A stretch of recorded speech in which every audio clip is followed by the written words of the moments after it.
সততা ও নিষ্ঠার সাথে সেবা দিয়ে যাচ্ছে।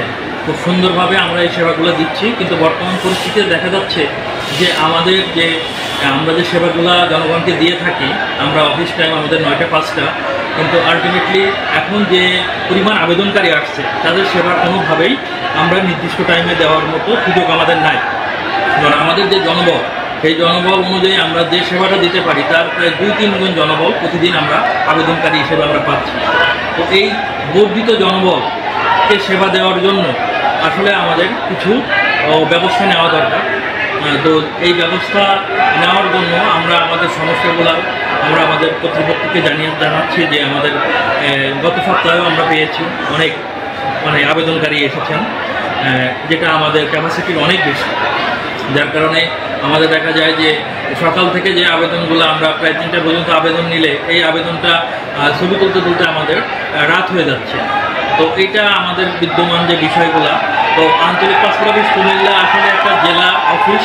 তো এই জেলা অফিসে কার্যক্রম আমরা জেলার যে জনবল আছে সেটা দিয়ে করছি, কিন্তু কুমিল্লা জেলাটা অনেক বড় একটা জেলা, যে জেলাটা আসলে এখানে 17টা উপজেলা আছে।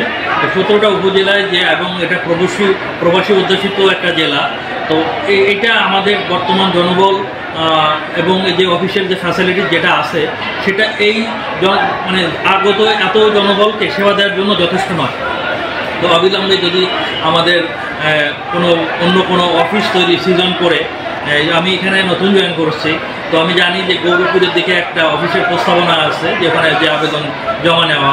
তো এই ধরনের প্রস্তাবনা বা এই ধরনের জনবল বৃদ্ধি সহ যদি একটু ডিসেন্ট্রালাইজ করে দেওয়া যায়, যে যদি আমাদের একাধিক অফিস তৈরি করা যায় বা আমাদের অর্গানোগ্রামটা একটু আপগ্রেড করা যায়, সবগুলো বিবেচনা করে আমাদেরকে জনগণের সেবাটাকে যদি আমরা কনফার্ম করতে চাই তো আসল ব্যবস্থা নেওয়া দরকার। এক্ষেত্রে আমাদের হতে পারে যে আমরা একটা নির্দিষ্ট জনবলকে প্রতিদিন আসতে বলতে পারি যে কোনো একটা সিস্টেমে। তো সিস্টেমাইজ আসলে আসা জরুরি। সিস্টেমাইজ না আসলে আমরা আসলে এই জনবলকে, এই অধিক জনবলকে এই স্বল্প আমাদের যে ম্যান পাওয়ার যেটা আছে এখানে কর্মরত তাই দিয়ে